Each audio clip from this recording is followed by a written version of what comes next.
Banyak orang meyakini bahwasanya gua ini pesugihan. Dan ini bukan masalah sugi aja, sesuatu yang sifat mau apa seperti itu. Jadi saya mendengarkan saat ini. Pengen apa, mau apa. Ada suara anak kecil. Assalamualaikum. Ini ke dalam juga makin sempit lagi, semakin dalam semakin sempit teman-teman. Dan sini di bawah juga kita ada jembatan menggunakan bambu. Di dalam gua ini ada air bening lagi. Lihat, bening sekali airnya. Kalau bahasa kita mah, ini air seperti air ulas asih, pengasihan. Untuk rezeki ya, biar lancar, pengen nikah gitu loh. Namanya ikhtiar ya. Mumpung di Pelabuhan Ratu ini semua ada tempat keramat-keramat gitu loh. Satu persatu kita datangin. Kita nggak tahu doa mana yang diijabah sama Allah. Banyak orang meyakini bahwasanya gua ini pesugihan. Jadi saya mendengarkan saat ini. Pengen apa, mau apa. Datang ke Goa Karangkamulian yang segera ditawarkan adalah pesugihan. Ada dorongan kuat untuk mendapatkan pesugihan setiap kali memasuki lorong-lorong sempit di dalam goa di kawasan pesisir Pelabuhan Ratu itu. Sudah sejak memasuki pintu pertama, yang terdengar adalah ajakan gaib untuk melakukan transaksi pesugihan. Tapi mungkinkah di tempat ini orang yang mencari pesugihan akan ditemui oleh ular besar jelmaan Nyi Blorong? Lantas seperti apa angkernya setiap lorong di Goa Karangkamulian? Benarkah saat berada di ujung goa, Ki Demang melihat sosok Nyi Blorong dalam bentuk ular besar? Jangan dulu berlalu, masih akan banyak keganjilan yang terjadi di sini. Dan jangan lupa subscribe, like, komen, dan share, agar tak ada yang terasa ganjil di sekitar Anda.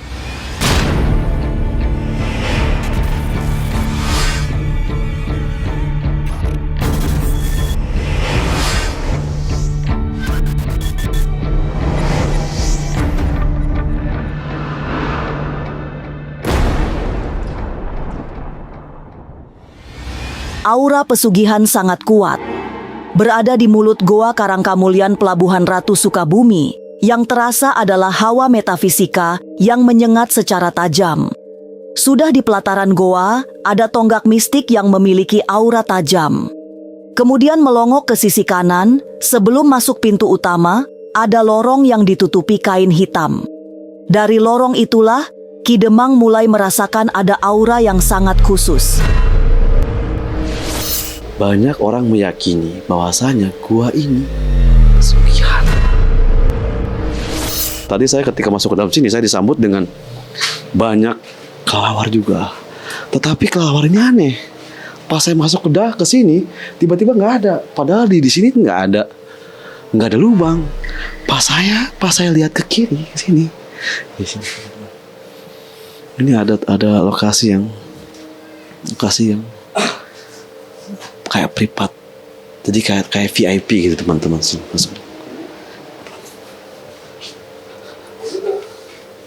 Nah, di sana ada terowong pintu masuk dan sebelah kanan saya ada pintu masuk juga. Artinya ada dua kemungkinan cerita yang selama ini dibangun oleh masyarakat itu nyata. Yang mana banyak masyarakat sini melihat sesuatu yang katanya sering berterbangan di atas jalan sini. Ini karena ini di bawah jalan sini teman-teman. Kita sebelum masuk ke dalam, kita akan kesini dulu ya. Dari pintu utama, berhenti sejenak. Ki Demang menjeda langkah karena tertarik dengan bilik khusus yang ada di sisi kanan lorong. Ditutup tirai, bilik ini adalah salah satu tempat melakukan ritual, terbukti masih terdapat sisa sesaji yang masih segar. Saat melakukan deteksi batin, Ki Demang mendapatkan gambaran di tempat ini, orang-orang melakukan ritual pesugihan yang tingkatannya lebih ringan. Oh, ternyata ada pintu juga. Ada pintu juga ini, ada pintu sebelah kiri dan kanan. Nanti kita akan gali sejauh mana kedalaman gua Karangkamulang ini yang diceritakan di masyarakat bahwa sering terjadi adanya kemunculan sosok-sosok makhluk yang seperti ular. Oke, ada sesajen juga teman-teman. Ada sesajen. Ya, sesaji lah ya. Sesaji itu adalah sebuah memberikan sebuah rasa sesuatu yang lain. Apa ini? Saya nggak lihat nih. Karangkamulang, oh nama gua. Ini mah guanya. Gua Said Paktim. Ada suara anak kecil. Assalamualaikum. Ini kecil sekali, ya. Aduh, ini harus berunduk. Kita masuk itu kita harus nggak bisa berdiri. Ayo, nah. Oh, ternyata ada yang lagi. Ayo, Pak. Ternyata di sebelah kiri saya dan sebelah kanan saya ada lokasi juga. Ada gua, ada lubang, dan ukurannya nggak begitu besar, kecil. Hanya muat dengan 2 orang di sini duduk. Berdiri juga nggak bisa kayaknya. Kalau aku, nah ini yang tadi saya bilang, kelelawar tadi. Makanya tadi saya aneh depan itu.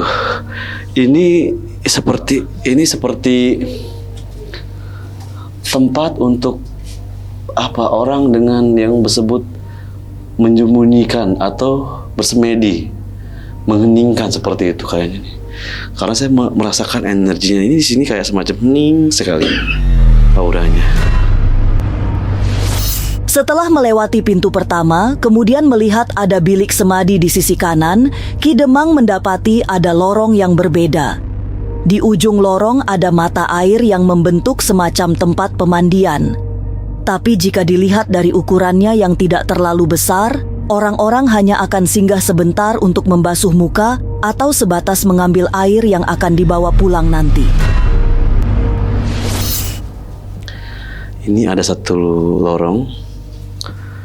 Oh, ada pemandian juga. Ayo, assalamualaikum. Oke, assalamualaikum. Teman-teman. Oh, di dalam gua ini ada air. Air bening lagi. Lihat. Bening sekali airnya. Ini dalam sekali kayaknya ini. Dari mana datangnya air ya? Ini terkadang membuat kita ini di luar logika kita. Di dalam gua nggak tahu di mana sumber mata airnya, tetapi ada air yang berukuran ini muat dengan jumlah yang 10 orang juga muat di sini. Belum besar nih. Dan saya merasakan yang namanya ada sesuatu yang bersifat tolak balai di sini. Ini seperti air pemandian menjadi tolak balas suatu perkara negatif, teman-teman. Dari sumber mata air pertama, Ki Demang menemukan titik yang sangat khusus. Sebuah tempat yang biasa dijadikan ritual. Dari auranya, ada energi yang sangat kuat berasal dari para aulia di masa lampau. Jika mendeteksi auranya, Ki Demang bisa merasakan di titik ini, orang bisa mendapatkan kekuatan yang bersifat kanuragan. Ada lokasi lagi. Ini seperti tempat masing-masing ya. Kalau berdesa itu kayak satu rumah seperti itu, kayak di depan ada, di belakang ada, kayak kos-kosan modelan, kayak ada ke kamar-kamar sekat gitu ya. Tetapi saya juga sini merasakan juga ada aura yang seperti, orang dari masa lalu itu kayak banyak yang datang ke sini, mereka seperti bertapa. Sangat lama sekali. Ini seperti zaman para aulia Allah ya, 400-500 tahun ke belakang. Deteksi saya masih melihat aura di depan itu berwarna tenggelamnya matahari, oranye, berpakaian hitam, serba hitam, datang ke sini dengan tujuan yang berbeda-beda, seperti itu kayaknya. Oke, saya nggak tahu nih. Ini namanya apa? Oke, kita masuk sini, teman-teman. Semakin ke dalam, lorong goa memang semakin mengecil. Hanya cukup untuk satu orang merangkak. Itu pun harus sangat perlahan, karena jarak antar dinding yang teramat dekat. Setelah melewati jembatan bambu, sampailah ke sebuah sumber mata air.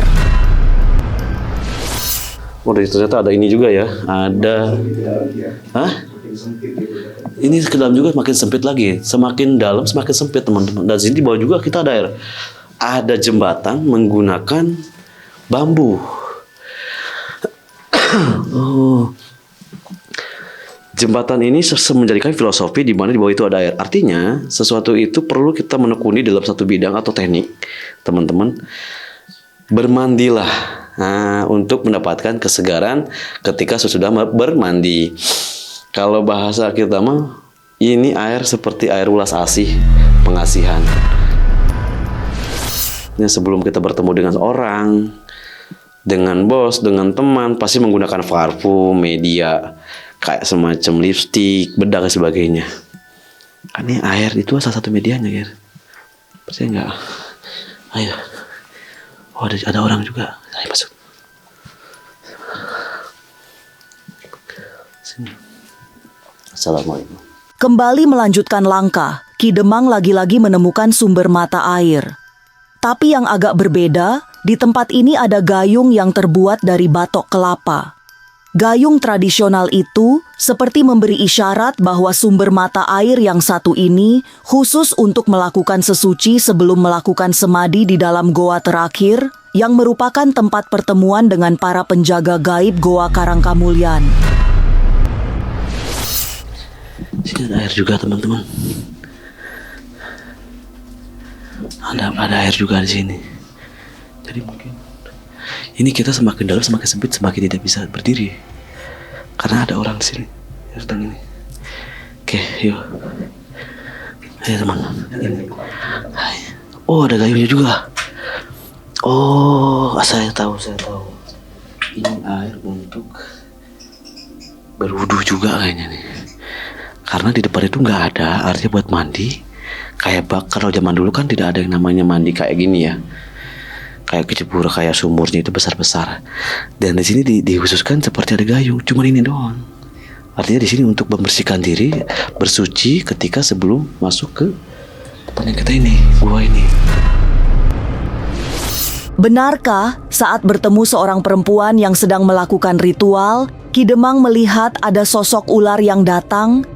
Mungkinkah ular besar itu merupakan perwujudan Nyi Blorong yang ditunggu-tunggu para pencari pesugihan? Jangan kemana-mana, tetap subscribe, like, komen, dan share agar tak ada yang terasa ganjil di sekitar Anda.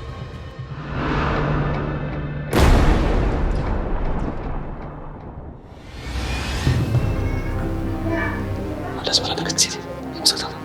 Kalau bahasa kita mah, ini air seperti air ulas asih, pengasihan. Sebelum sampai di lorong terakhir, Ki Demang menjumpai seorang yang sepertinya sedang melakukan semadi. Perempuan itu seorang diri, duduk termenung, melakukan semacam doa-doa yang panjang. Saat Ki Demang mendekat, ia seperti tidak terusik, tapi kemudian menghentikan doa-doanya dan mulai bercerita tentang niatnya melakukan ritual di Goa Karangkamulyan.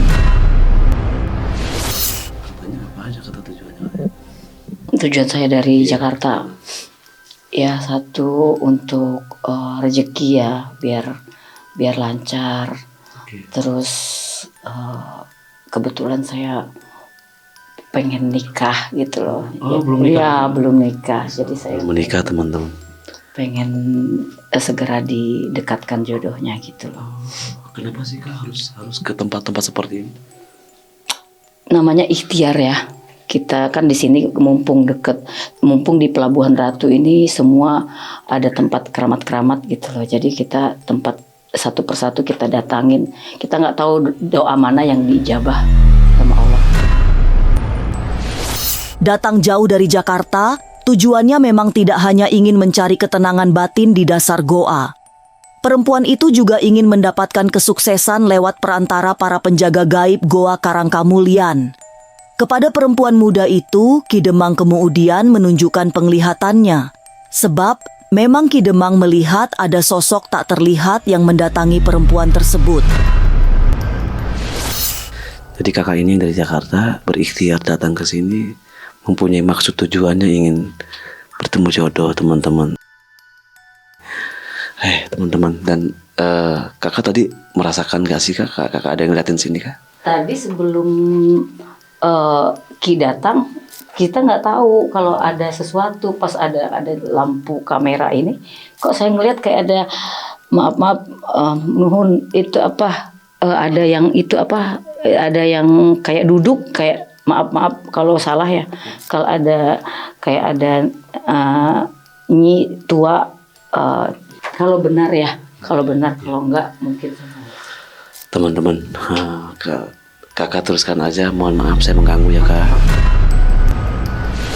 Selama seorang perempuan yang melakukan ritual sedang kusuk, Ki Demang merasakan ada sosok yang mendatangi perempuan tersebut. Wujudnya ular besar. Tidak hanya satu, karena ada lagi sosok yang lain yang datang bersama ular besar itu.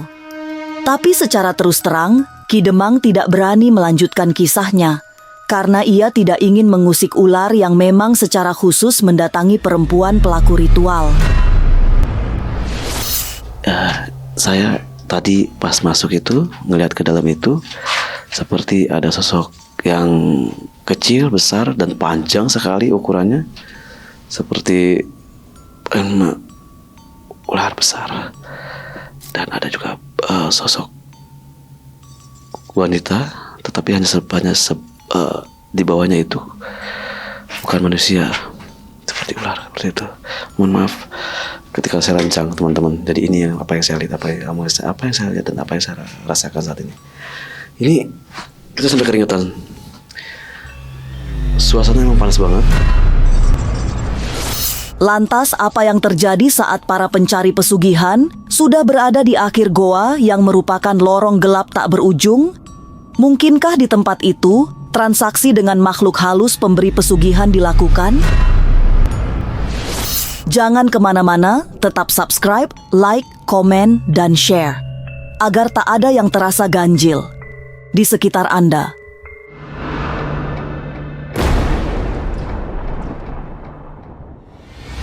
Berada di dalam goa Karangkamulian Pelabuhan Ratu, suasana yang terasa memang aura metafisika. Bekas-bekas ritual, mulai dari sesaji, kembang setaman hingga bekas bakaran dupa, masih meninggalkan jejak yang sangat jelas. Berada di titik terakhir goa, yang kemudian merasuki jiwa adalah kekosongan. Kosong memasuki lorong yang sama sekali tak pernah bisa diukur kedalamannya. Di tempat inilah, biasanya pertemuan dengan sosok-sosok gaib dilakukan. Mereka yang mencari pesugihan bakal ditemui ular besar yang akan menjadi perantara suksesnya ritual mencari pesugihan. Ini adalah ujung gua Karangkamulang, di mana banyak sekali di sini juga dupa-dupa dan tempat yang seperti biasa lah ya.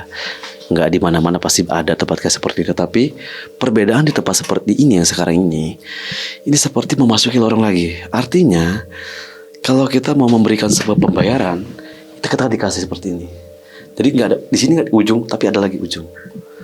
Dan ini juga yang saya rasakan saat ini di depan saya ini, teman-teman. Wallahi ya, saya merasakan sesuatu sosok makhluk yang besar dan panjang. Ini mungkin yang ceritakan oleh masyarakat di sekitar sini, sering sekali nampak sosok makhluk yang panjang, seakan-akan dari jalan tersebut panjang itu nggak sampai-sampai, nggak ada ujung. Betul, ketika kita ke depan kecil, tapi masuk ke dalam besar, kecil lagi, dan sekarang besar lagi di sini ya. Ini sebuah perjalanan yang apa ya? Saya katakan saya baru pertama kali ini merasakan suasana ini nggak ini loh, nggak biasa. Tapi memang tidak semua orang yang datang ke Goa Karangkamulian ingin mencari pesugihan. Sebagian bahkan datang untuk melakukan semadi, mengheningkan cipta, mencari ketenagan batin yang selama ini terasa gersang.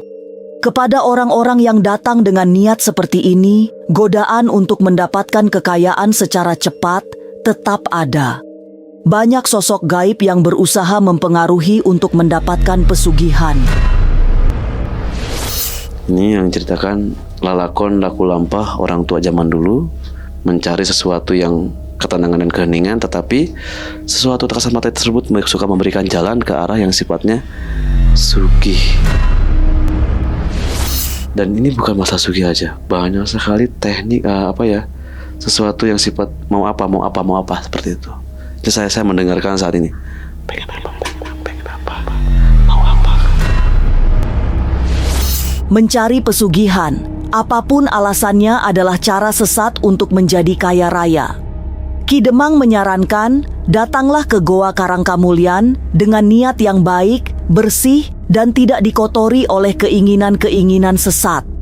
Sebab, pesugihan yang sesungguhnya bisa datang dari usaha dan kerja keras. Melakukan ritual tertentu di Goa Karangkamulyan hanya sebuah perantara semata. Karena kekayaan tetap ditentukan oleh sebesar apa usaha kita untuk menjadi kaya. Dan mungkin teman-teman suka bertanya ya, kok bisa sih kita datang ke lokasi tersebut tiba-tiba ada uang? Nah, sejatinya sesuatu yang dohir itu butuh proses. Ketika orang berkunjung datang ke sini lalu mendapatkan sebuah rezeki, bukan berarti rezeki itu datang tiba ada di kamar ataupun di ruang tamu, no. Tetapi lebih ke arah usahamu, apapun itu bentuknya akan diberikan kemudahan dan kelancaran. Karena apa? Perjuangan proses dari rumah datang ke tempat yang seperti ini butuh waktu yang sangat lama. Dan lihat aja Ki Demang sampai keringetan begini. Artinya ini proses yang nantinya akan dibayar luar biasa. Nah, kalau orang bahasakan, kok bisa dia datang ke lokasi itu terus menjadi seorang sugih, kaya. Nah, kaya itu kan bukan masalah uang aja. Kaya hati, terus kaya pemikiran. Di situ dia akan menjual yang namanya pemikiran-pemikiran positif sehingga mendapatkan rezeki yang lebih dimudahkan. Karena tempat-tempat yang seperti ini menjadikan tempat perkumpulan sesuatu yang terasat mata. Goa Karangkamulyan Pelabuhan Ratu memang sering diidentikan sebagai goa tempat mencari pesugihan. Mereka datang dengan keyakinan akan mendapatkan pesugihan yang konon disiapkan oleh penguasa Luat Kidul. Tapi benarkah setelah melakukan ritual di sini bisa menjadi kaya mendadak? Entahlah. Inilah ganjil yang akan menguak berbagai misteri di alam nyata dan tak kasat mata. Sampai jumpa pada episode selanjutnya dengan kisah-kisah ganjil. Setiap hari Senin, Kamis, dan Jumat pukul 5 sore. Tapi sebelumnya, jangan lupa subscribe, like, share, dan komen. Agar tak ada yang terasa ganjil di sekitar Anda.